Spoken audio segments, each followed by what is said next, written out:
Let's think about where our company is within the data center ecosystem.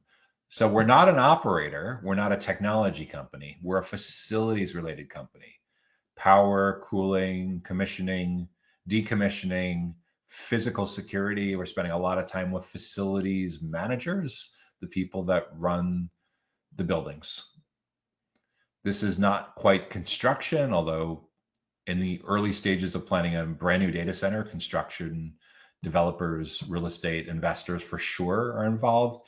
Facilities on an ongoing basis is typically handled by facilities managers, building engineers, HVAC, electricians, MEP. And a lot of this gets decided at the time of construction. A lot of this gets decided at the time of design and as commissioning. So there is something to be said for getting into that ecosystem as well. A company that provides data center energy, cooling, and infrastructure wouldn't have that much to do with an outsourced sales and marketing company unless they're using that as a substitute or as a supplement to building that kind of capacity internally. But yeah, data center energy, cooling, and infrastructure solidly entrenched within the data center facilities part of the data center digital infrastructure and critical facilities ecosystem. So how does it align its content and value for its ideal client needs? So we need to understand who these ideal clients are.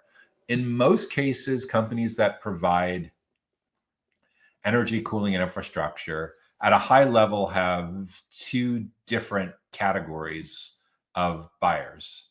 There's the buyers who are making decisions on retrofits, upgrades, ongoing maintenance and expansion. Those kinds of buyers would typically be at data center operators or end users that own their own data centers. So like colocation providers, hyperscale providers, edge providers, as well as enterprises that own their own data centers. So that's category one. And that's, again, mostly having to do with upgrades, expansions of existing facilities, maintenance.